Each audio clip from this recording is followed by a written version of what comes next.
반갑습니다. 네, 좋습니다. 우리 옆에 계신 분에게 인사 한번 해볼까요? 앞뒤로도 인사해 보실까요? 반갑습니다. 잘 오셨습니다. 라고 인사해 보실까요? 오른손을 드시고 손가락을 슉 돌리시면서 샬롬 하겠습니다. 샬롬, 샬롬. 샤가 야한 거 알죠? 샤샤샤 할 때 그 샤처럼 살롬이 아니라 샬롬. 시작. 샬롬. 네, 좋습니다. 뭐 이거는 설교랑은 상관없는 얘기인데 제가 어제 이제 저희 청년이랑 중고생들이 만나면서 나눴던 얘기기도 한데요. 제가 찬양 인도할 때나 설교 시작할 때는 항상 이렇게 인사로 먼저 시작하는 이유는 다른 이유가 아닙니다. 제가 이제 종종 말씀드려왔던 대로 왕따를 당했을 때 유일하게 저를 환영해 주는 곳이 교회였거든요. 예. 그 일주일 삶 가운데 월화수목금토가 지옥 같았는데 주일에 저를 반겨주는 이들이 있었기 때문에 사랑하고 인사해주는 사람들이 있었기 때문에 제가 그 시절을 극단적인 생각을 안 하고 잘 버틴 게 아닌가 싶습니다. 그래서 혹시라도 우리 가운데 인사가 필요한 분이 계실 수 있잖아요. 그죠? 우리가 돌아보는 게 필요한 분이 계실 수 있고 그런 분들이 혹시라도 있지 않을까 하는 마음에 계속해서 인사로 조금 시작을 하고 있습니다. 자, 이런 마음을 나눈 이유는 우리가 이제 좀 마음을 바꿔서 진짜 그분의 영혼을 내가 축복하고 위로한다는 마음으로 정말 돌아보기를 원한다. 하나님, 내가 인사하는 저 사람의 삶을 하나님 풍성히 만들어 주세요라는 그런 마음을 담아서 다시 한 번 더 기도하는 마음으로 인사해 볼까요? 샬롬 해보겠습니다. 시작. 샬롬. 샬롬. 네, 좋습니다. 이제 우리가 그렇게 마음으로 바라는 우리 지체의 축복을 우리가 이제 말씀으로 한번 서로 나누기 원합니다. 오늘 함께 나눌 말씀은 창세기 3장 14절에서 21절까지의 말씀입니다. 창세기 3장 14절에서 21절까지의 말씀을 우리 한번 다 같이 읽도록 하겠습니다. 창세기 3장 14절에서 21절까지의 말씀입니다. 읽겠습니다. 시작. 여호와 하나님이 뱀에게 이르시되 내가 이렇게 하였으니 내가 모든 가축과 들의 모든 짐승보다 더욱 저주를 받아 배로 다니고 살아있는 동안 흙을 먹을지니라. 내가 너로 여자와 원수가 되게 하고 내 후손도 여자의 후손과 원수가 되게 하리니 여자의 후손은 내 머리를 상하게 할 것이요 너는 그의 발꿈치를 상하게 할 것이니라 하시고 또 여자에게 이르시되 내가 내게 임신하는 고통을 크게 더하리니 내가 수고하고 자식을 낳을 것이며 너는 남편을 원하고 남편은 너를 다스릴 것이니라 하시고 아담에게 이르시되 내가 내 아내의 말을 듣고 내가 내게 먹지 말라 한 나무의 열매를 먹었은즉 땅은 너로 말미암아 저주를 받고 너는 내 평생에 수고하여야 그 소산을 먹으리라. 땅이 내게 가시덤불과 엉겅퀴를 낼 것이라. 내가 먹을 것은 밭의 채소인즉 내가 흙으로 돌아갈 때까지 얼굴에 땀을 흘려야 먹을 것을 먹으리니 내가 그것에서 취함을 입었음이라. 너는 흙이니 흙으로 돌아갈 것이니라 하시니라. 아담이 그의 아내의 이름을 하와라 불렀으니 그는 모든 산자의 어머니가 됨이더라. 여호와 하나님이 아담과 그의 아내를 위하여 가죽옷을 지어 입히시니라. 아멘.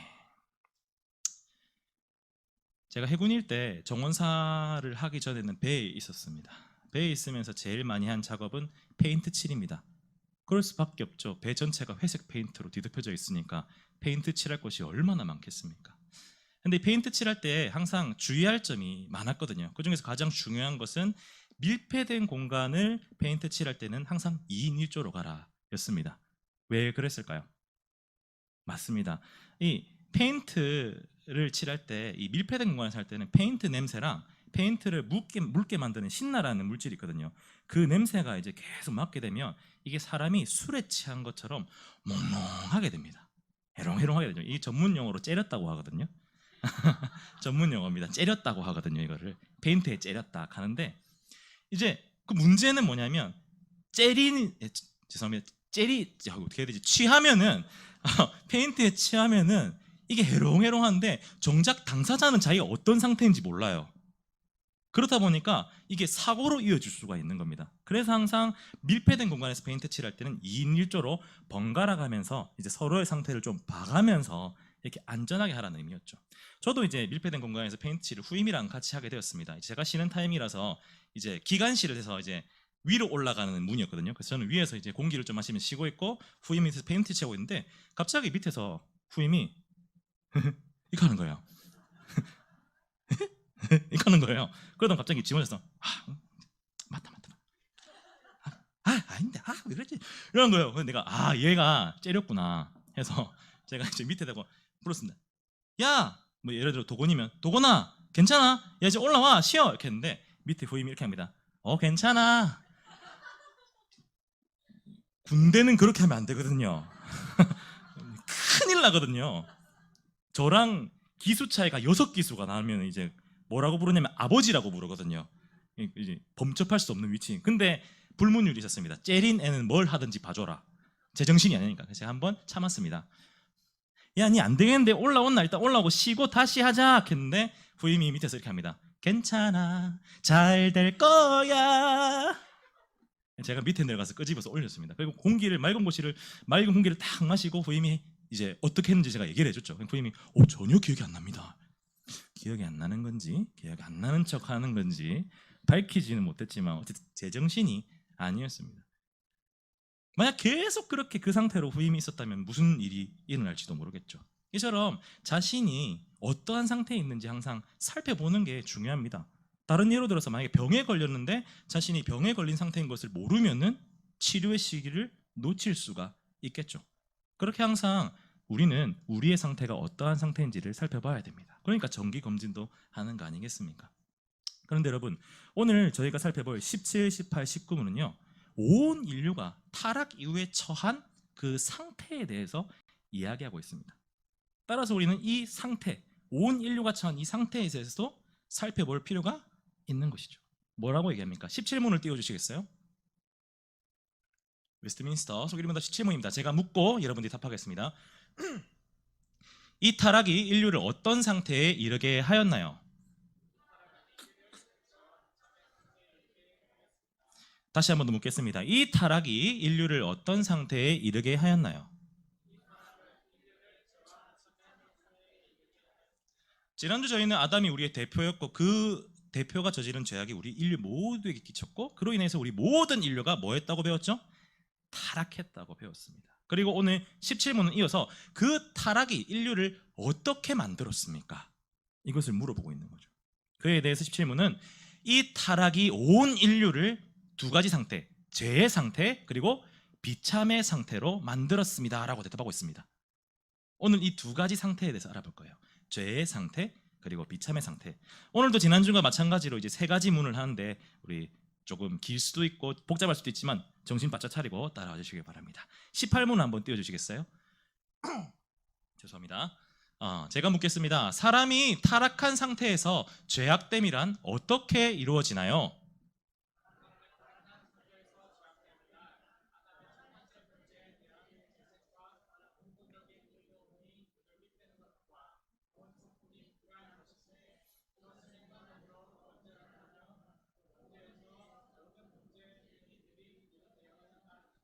네, 엄청 길죠. 제가 잘 요약을 해보겠습니다. 딱 하나의 원인이 나와요. 그건 바로 원죄. 인간이 죄의 상태에 이르게 된 것은 원죄입니다. 그럼 이제 원죄가 뭔지 알아야 되겠죠. 두 가지 개념을 제가 정리해 드리겠습니다. 자, 따라해봅니다. 원죄 그리고 자범죄. 다시 한번 더. 원죄, 자범죄. 원죄는요 근원이 되는 죄입니다. 모든 죄악의 근원. 이게 뭐냐면 아담이 지은 죄입니다. 선악과 따먹은 걸 말하는 거죠. 그게 왜 원죄입니까? 그로부터 모든 죄악이 시작되었기 때문입니다. 성경에는 이렇게 얘기합니다. 한 사람으로 말미암아 이 땅에 죄가 들어왔다. 그게 바로 아담이 지은 원죄죠. 모든 죄의 근원입니다. 그럼 자범죄는 무엇일까요? 뭐라고요? 제가 지은 죄요? 제가요? 내가 지은 죄. 맞습니다. 자범죄는요, 원죄를 지은 아담으로 인해서 타락한 인류가 계속해서 지어온, 지금 우리도 짓고 있는 그 죄들 전부를 자범죄라고 이야기합니다. 원죄의 결과라고 할 수 있죠. 이를 비유로 좀 더 쉽게 얘기하자면 죄의 열매가 열리는 나무 자체를 원죄라고 한다면 그 나무에서 열리는 죄의 열매를 자범죄라고 할 수 있는 것입니다. 원인과 결과라는 거죠. 요거를 먼저 정리를 한번 하고 계속해서 내용을 살펴보겠습니다. 이 원죄 때문에, 아담이 지은 죄 때문에 인류가 죄의 상태에 들어갔다라고 18문은 이야기하고 있습니다. 그 죄의 상태에서 뭐라고 얘기합니까? 따라합니다. 죄책, 의의 결핍, 성품의 오염. 다시 한번 더. 죄책, 의의 결핍, 성품의 오염.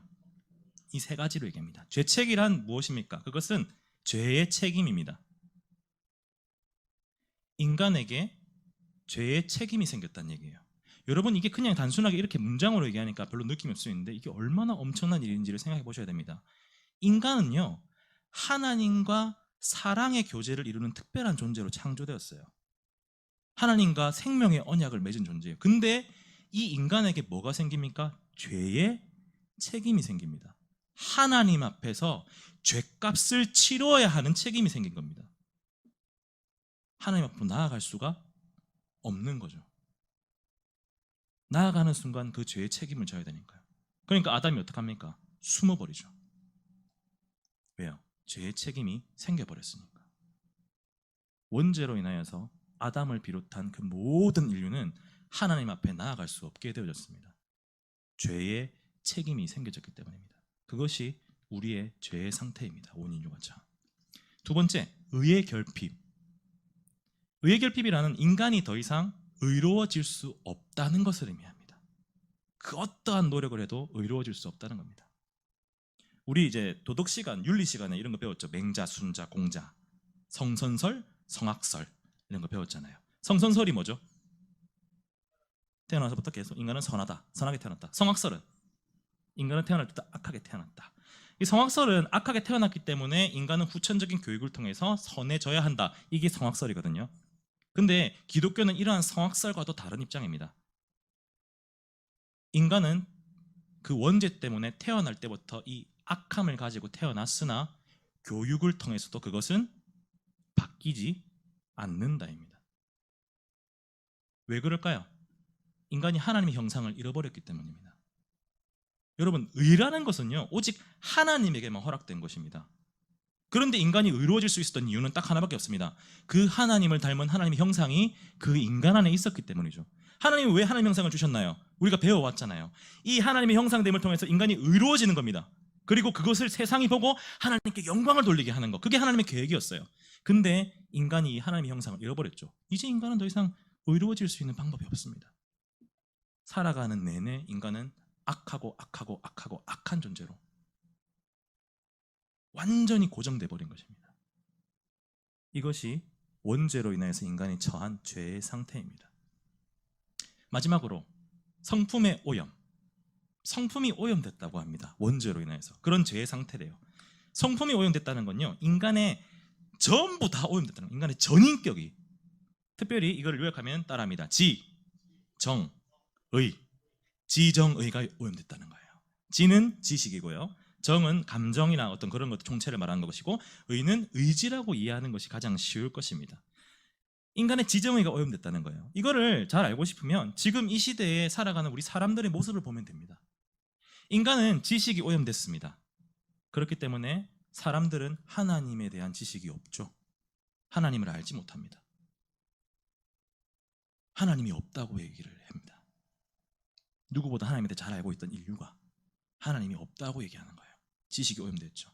인간은 세상의 청지기로 세워졌다고 제가 함께 말씀 나눴죠. 세상을 잘 다스려서 하나님께 돌려드리는 청지기. 그러면 당연히 그 사람에게 있어서 세상을 다스릴 지혜와 지식이 넘쳐났겠죠. 실제로 아담이 그 사람의 그 동물들의 모든 생물의 본질을 깨뜨려서 이 이름을 다 지어주지 않습니까? 지식이 넘쳐났다는 거예요. 근데 그게 오염돼서 사라졌죠. 그러니까 인간이 세상을 망가뜨리기 시작합니다. 환경오염. 우리가 눈으로 보고 있지 않습니까? 마지막으로 의. 아니지. 의지가 아니고 정. 마지막이 아니죠. 제가 죄송합니다. 정. 감정이 오염된 것은 어떻게 드러납니까? 원래 감정이라는 것은요, 하나님과 깊은 사랑의 교제를 나누고 풍성하게 그것을 누리기 위해서 준 것이 감정입니다. 근데 이 감정을 어디에만 사용을 합니까? 인간의 욕구를 해소하는 데에만 사용합니다. 쾌락주의. 그리고 감정이 오염되고 나니까 인간의 부정적인 감정들에 노출이 되면 거기에 너무 깊이 빠지는 거예요. 분노, 우울, 질투, 시기. 또 넓게 보면은 인간의 감정이 오염된 것은 사이코패스, 소시오패스도 감정이 오염된 결과로 볼 수가 있습니다. 마지막으로 의지가 오염된 것은 어떻게 보일 수 있습니까? 의지가 오염된 거. 그것은 인간이 더 이상 선을 추구하는 것이 아니라 악만을 추구하는 것이죠. 선한 게 무엇인지 알면서도 그 선하게 살려고 노력을 하지 않습니다. 그렇게 계속 악하게 살아가는 거죠. 그게 의지가 오염되었다는 것입니다. 이렇게 인간은 지, 정, 의가 모두 오염되었습니다. 원죄 때문입니다. 이렇게 죄책, 의의 결핍, 그리고 성품의 오염이 우리가 처한 죄의 상태입니다. 이런 죄의 상태에 있다 보니까 타락한 이후에 인간이 할 수 있는 일은 이제 딱 한 가지밖에 없습니다. 뭘까요?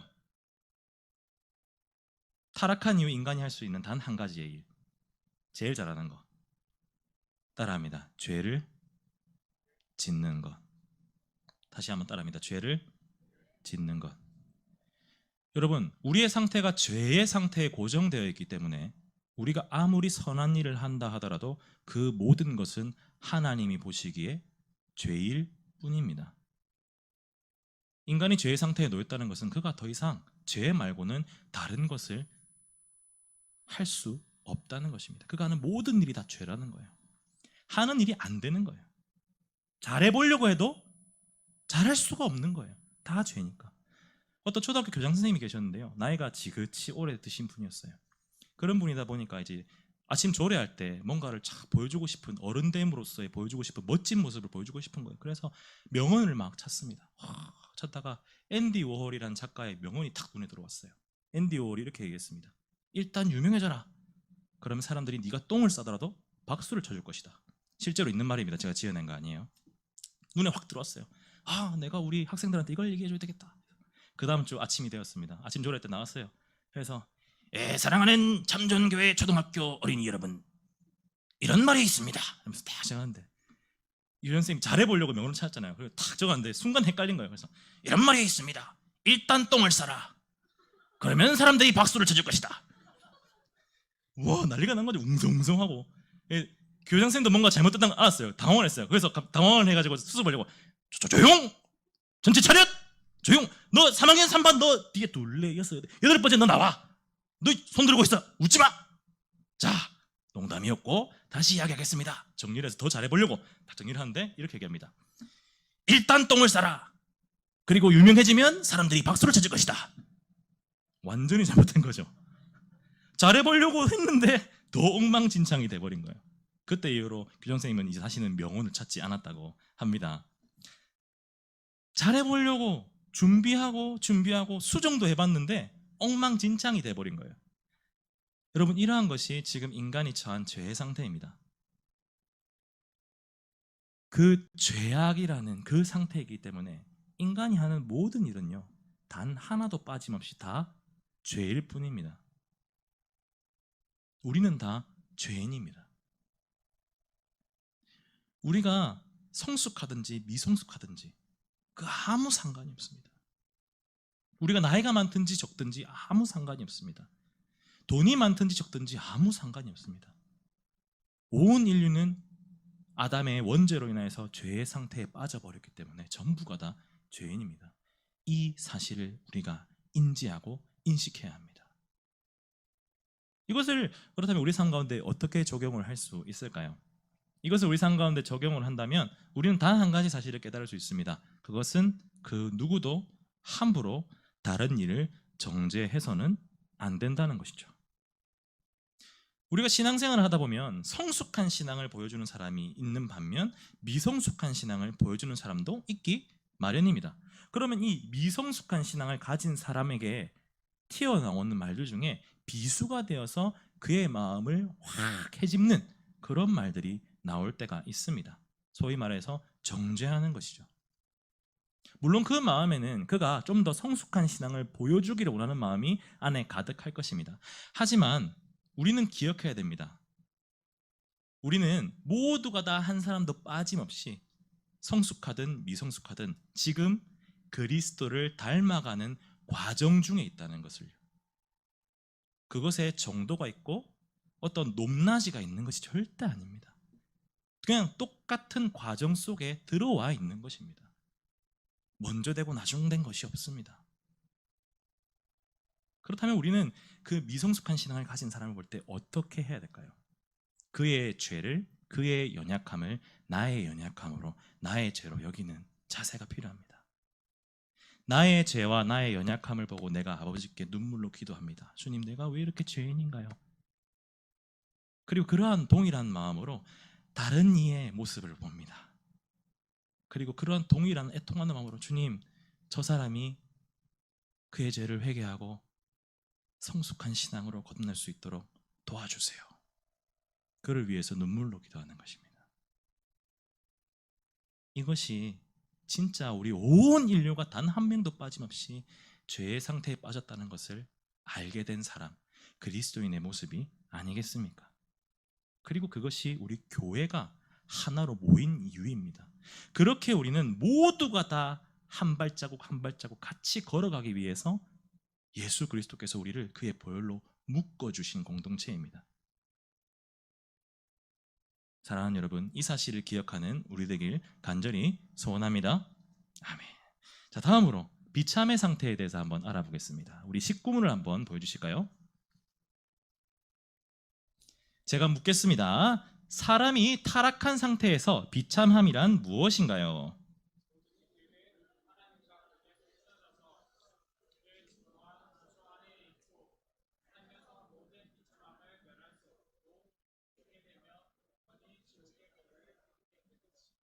십구문은 먼저 우리가 비참한 상태에 처하게 된 근본 원인이 무엇인지를 분명하게 밝혀주고 있습니다.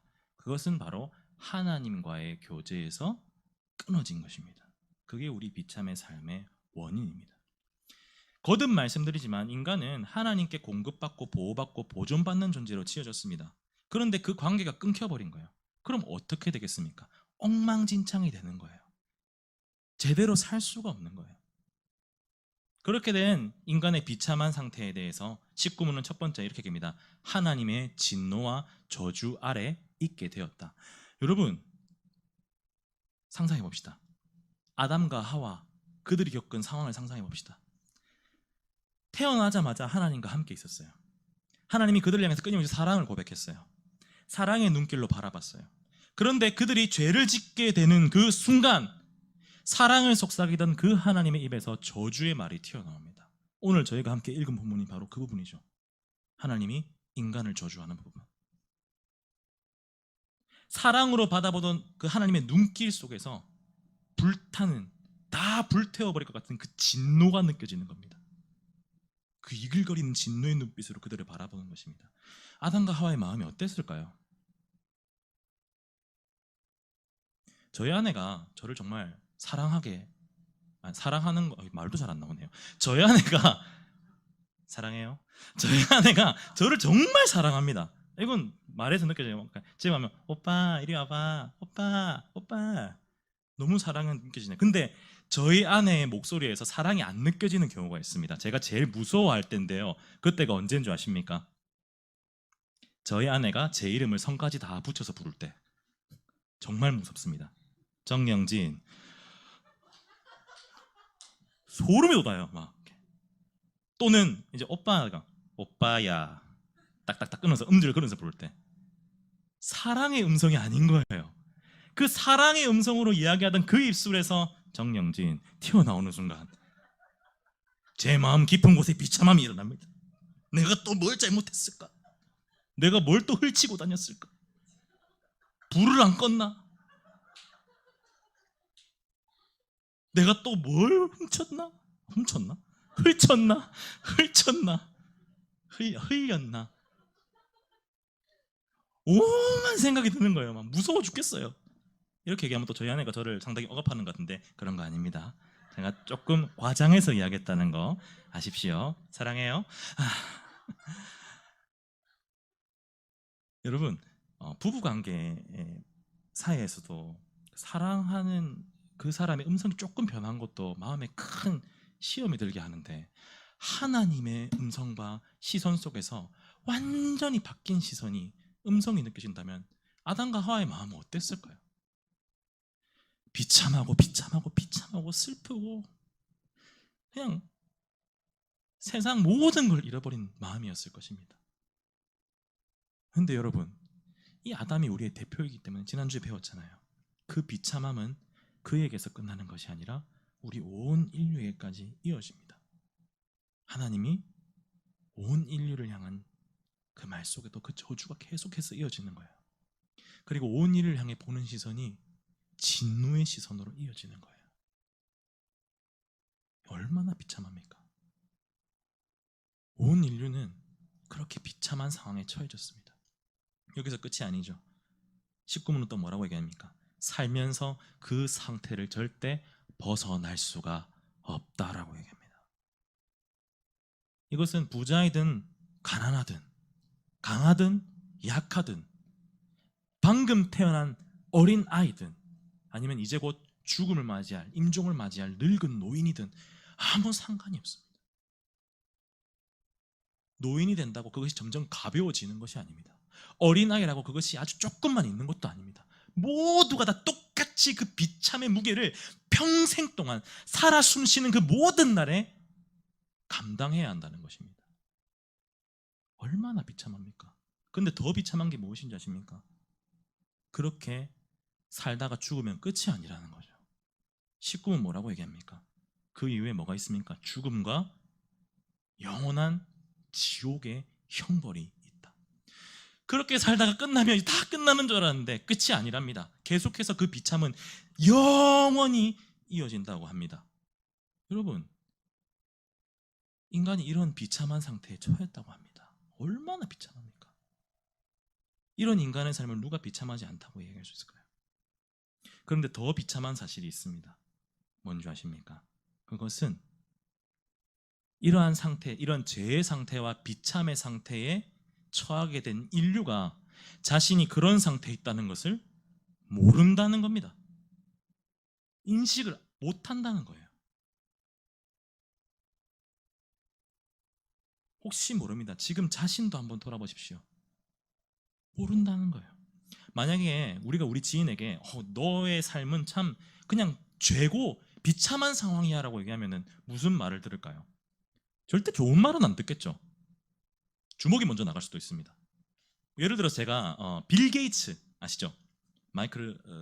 마이크로소프트 회사 그 회장한테 가가지고 제가 영한테 그분은 가가지고 이제 영어로 했겠죠. You is so 비참 이렇게 했다면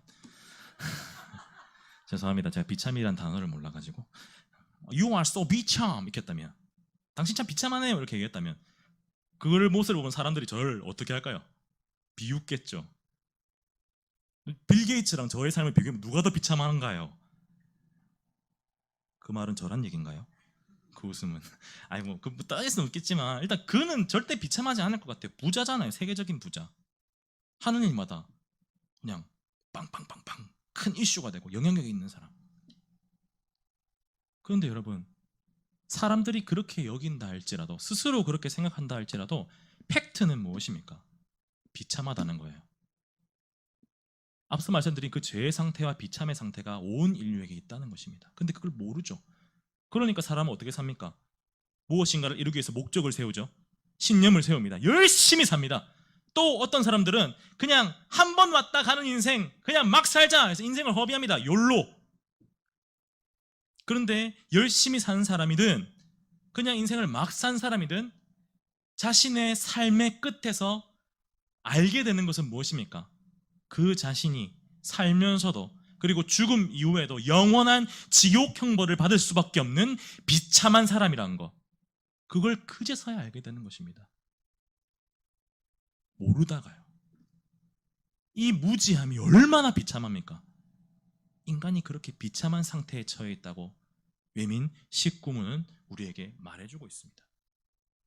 이러한 19문을 우리에게 적용한다면 우리는 어떻게 적용할 수 있을까요? 베드로가 성령에 감동된 말씀으로 복음을 선포했습니다. 그 복음을 듣고 사람들의 반응이 이랬습니다. 우리가 따라합니다. 우리가 어찌할꼬. 다시 한 번 더. 우리가 어찌할꼬. 여러분 이 비참의 상태를 우리가 알았다면 이제 우리 마음에 어찌할꼬라는 마음이 일어나야 됩니다. 그리고 찾아야 되는 거죠. 이 비참의 상태를 해결할 존재를. 그분이 누구입니까? 예수 그리스도. 이 죄의 상태와 비참의 상태를 알았다면 그분을 찾는 거예요. 찾아야 되는 거예요. 붙들어야 되는 거예요. 사랑하는 여러분, 그 예수 그리스도를 붙드는 우리 되길 간절히 소원합니다. 우리의 죄의 상태와 비참의 상태를 깨닫는 우리 되길 소원합니다. 말씀을 정리하겠습니다. 다시 한번 더 오늘 본문 19절까지만 한번 읽어볼까요? 19절까지만 한번 다시 읽어보겠습니다. 준비 띄워주시겠어요? 14절부터 준비 시작. 여호와 하나님이 뱀에게 이르시되 내가 이렇게 하였으니 내가 모든 가축과 들의 모든 짐승보다 더욱 저주를 받아 배로 다니고 살아있는 동안 흙을 먹을지니라. 내가 너로 여자와 원수가 되게 하고 내 후손도 여자의 후손과 원수가 되게 하리니 여자의 후손은 내 머리를 상하게 할 것이요 너는 그의 발꿈치를 상하게 할 것이니라 하시고 또 여자에게 이르시되 내가 내게 임신하는 고통을 크게 더하리니 내가 수고하고 자식을 낳을 것이며 너는 남편을 원하고 남편은 너를 다스릴 것이니라 하시고 아담에게 이르시되 내가 내 아내의 말을 듣고 내가 내게 먹지 말라 한 나무의 열매를 먹었은즉 땅은 너로 말미암아 저주를 받고 너는 내 평생에 수고하여야 그 소산을 먹으리라. 땅이 내게 가시덤불과 엉겅퀴를 낼 것이라. 내가 먹을 것은 밭의 채소인즉 내가 흙으로 돌아갈 때까지 얼굴에 땀을 흘려야 먹을 것을 먹으리니 내가 그것에서 취함을 입었음이니라. 너는 흙이니 흙으로 돌아갈 것이니라 하시니라. 아멘. 인간이 타락함으로 인해서 저주를 받는 부분입니다. 죄의 상태와 비참의 상태로 접어든 부분입니다. 이 내용을 보면요, 그냥 우리의 인생은 그냥 끝인 것 같아요. 뭐 엉망진창이고 뭐 나는 더 이상 의로워질 수도 없고 맨날 그냥 살아 생전에 죄의 상태, 비참의 상태를 벗어날 수도 없고 죽어서도 영원한 형벌을 받아야 되는 그런 인간이 우리라니. 나는 왜 태어난 거지? 살아서 뭐 하지? 죽어서는 또 어떻고? 너무 싫다. 인생을 비관적으로 바라볼 수가 있습니다. 하지만 우리 그리스도인은 인생을 비관적으로 바라볼 수가 없습니다. 왜냐하면 우리에게 한 가지 희망이 있다는 것을 성경은 분명히 이야기해주고 있기 때문입니다. 우리 읽지 않은 20절, 21절을 한번 다 같이 읽어볼게요. 본문 20절과 21절입니다. 준비 시작. 아담이 그의 아내의 이름을 하와라 불렀으니 그는 모든 산자의 어머니가 됨이더라. 여호와 하나님이 아담과 그의 아내를 위하여 가죽옷을 지어 입히시니라. 아멘. 하나님이 막 저주를 했어요. 너 뱀, 너 하와, 너 아담, 너 막 저주를 퍼붓고 너희 이제 다 저주받았어 했는데 아담이 그에 이어서 바로 하는 게 뭐냐면, 이제 하나님께 그 저주를 받았으면 이제 당연히 떠오르는 반응은 상식적으로 하나님 한 번만 용서해 주세요, 한 번만 죄송해요, 한 번만 봐주세요, 이게 아니라 어떻게 하냐면 막 저주를 받고 들어와서 여보 당신 이름은 하와인 것 같아요, 이렇게 하는 거예요. 여보 당신 이름은 이제부터 하와예요. 이 되게 뜬금이 없잖아요. 왜 그랬을까요? 아담은 하와라는 이름의 뜻은 생명입니다. 생명. 하나님께 저주를 막 받고 너 이제 엉망진창일 거야, 너 이제 비참하고 죄 상태에 너 계속 있을 거야 얘기를 듣고 나서 아담이 하는 말이 여보 당신의 이름은 생명입니다, 이렇게 얘기하는 거예요. 뭔 짓일까요 이게? 아담이 그렇게 한 이유를 우리는 본문 15절을 통해서 알 수 있습니다. 15절을 다시 한번 읽어볼까요? 창세기 3장 15절, 요거는 특별히 암송하시는 것이 좋습니다. 아주 중요한 구절이거든요. 한번 다 같이 읽겠습니다. 시작. 내가 너로 여자와 원수가 되게 하고 내 후손도 여자의 후손과 원수가 되게 하리니 여자의 후손은 내 머리를 상하게 할 것이요 너는 그의 발꿈치를 상하게 할 것이니라 하시고, 뱀을 저주하는 부분인데요, 하나님이 뭐를 말씀하십니까? 뱀과 여자의 후손이 원수가 될 것인데 이 여자의 후손이 뱀의 머리를 완전히 박살을 내버린다고 합니다. 이게 뭐를 의미합니까? 바로 예수 그리스도의 십자가 사건을 의미하는 것입니다. 여기서 말하는 여자의 후손이란 예수 그리스도를 이야기합니다. 즉 하나님은 뱀을 저주하시면서 온 인류가 구원을 받을 방법을 제시해 주신 겁니다. 그러니까 이 말 속에서 아담이 이걸 깨달은 거예요. 그러니까 아담이 그 여자의 후손에서 올 예수 그리스도를 기대하고 그 예수 그리스도에 대한 소망을 가지면서 그들의 믿음의 고백으로 뭐라고 얘기하냐면, 여보, 당신 그 태에서 나오는 우리의 후손이, 그 중에 나올 한 구원자가 우리를 구원해 줄 겁니다.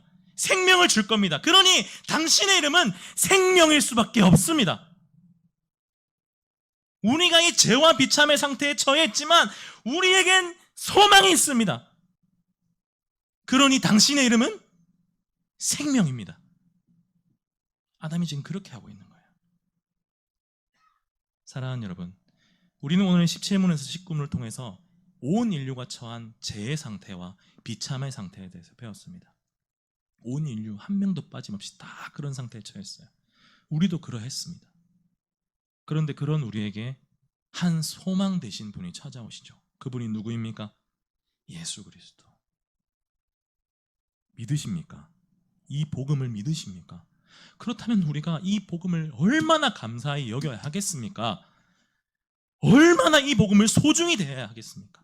혹시 아직 이 가운데 예수 그리스도의 복음을 믿지 못한 분이 계시다면 여러분의 상태가 지금 죄와 비참의 상태라는 것을 기억하십시오. 그리고 여러분의 유일한 소망이 되신 예수 그리스도, 그 복음을 그 안에 받아들이길 간절히 소원합니다. 이 사실을 기억함으로 예수 그리스도만을 붙잡고 살아가는 사랑하는 우리 참전교회 모든 성도님들 되길, 우리 청년들, 중고생들 되길 간절히 소원합니다.